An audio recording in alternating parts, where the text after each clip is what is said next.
ရသားတို့ရက်ွက်မှာကျွန်တော်မွေးဒီမရှိတဲ့တဲလီဟာကျွန်တော်အိမ်ပါပန်းရောင်ရင်းနဲ့ကြောင်းတက်ရတဲ့သူမို့အထေးသားများကကျွန်တော်ကိုမပေါင်းပါခင်ဗျာကျောင်းကနေကပဲပြုတ်တဲ့မထား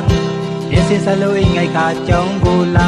ပန်းလေးတဝင်းသူ့ကိုလေကျွန်တော်ချန်ထားမုံစီတန်းနဲ့ဝေးဝေးမှာနှစ်ယောက်ထိုင်ကသူယူလာတဲ့သမင်းညာငယ်နဲ့ပဲပြုတ်စီစံကို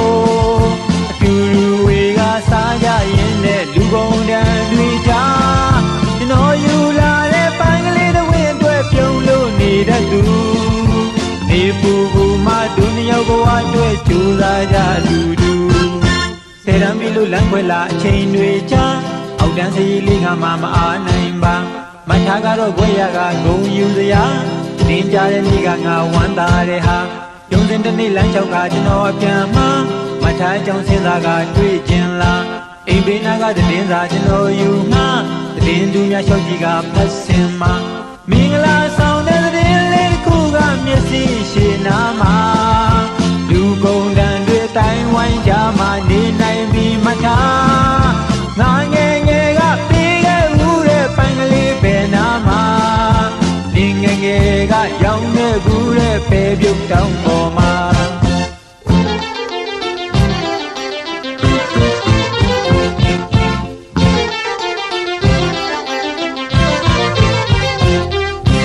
စင်ရသားတို့ရက်ွက်မှာကျွန်တော်မွေးမိမရှိတဲ့တဲလေးဟာကျွန်တော်အိမ်ပါ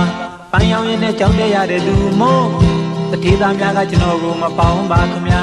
ကျောင်းကနေကပဲပြုတ်တဲ့မထားမျက်စိဆက်လို့အိမ်ငိုက်ခါကျောင်းကိုလာပန်းလေးတကွင်းသူ့ကိုလေကျွန်တော်ချန်ထားပုံစံတန်းနဲ့ဝေးဝေးမှာနှစ်ယောက်ထိုင်ကသူယူလာတဲ့သမင်းညာငယ်နဲ့ပဲပြုတ်စီစံကိုအတူတူဝေကစားကြရင်နဲ့လူကုန်တန်းတွေကြားကျွန်တော်ယူလာတဲ့ပန်းကလေးတဝင်းအတွက်ပြုံးလို့နေတတ်သူနေပူမှဒုနှစ်ယောက်ဘဝအတွက်ကြိုးစားကြတူတူဆယ်တန်းပြီလို့လမ်းခွဲလာအချိန်တွေကြာအောက်တန်းစီလေးငါမှမအားနိုင်ပါမထားကတော့ဘွဲရကဂုံယူစရာတင်းကြတဲ့နေ့ကငါဝမ်းသာတဲ့ဟာရုံစင်တစ်နေ့လမ်းလျှောက်ခါကျွန်တော်အပြန်မှာမထားအကြောင်းစင်စားကတွေ့ကျင်လာအိမ်ဘေးနာကတည်င်းစာကျွန်တော်ယူငါတည်င်းသူများလျှောက်ကြီးကဖတ်စင်မှာမင်္ဂလာဆောင်တဲ့တည်င်းလေးတစ်ခုကမျက်စိရှင်နာမှာ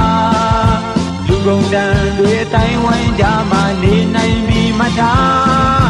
ငါငယ်ငယ်ကပြီးခဲ့ဦးတဲ့ပန်းကလေးပဲနာမှာနေငယ်ငယ်ကရောင်းခဲ့ဘူးတဲ့ပဲပြုတ်တောင်းပေါ်မှာစင်ရသားတို့ရက်ွက်မှာကျွန်တော်မွေးဒီမရှိတဲ့တဲလေးဟာကျွန်တော်အိမ်ပါပန်းရောင်ရင်းနဲ့ကြောင်းတက်ရတဲ့သူမို့အထေးသားများကကျွန်တော်ကိုမပေါင်းပါခင်ဗျ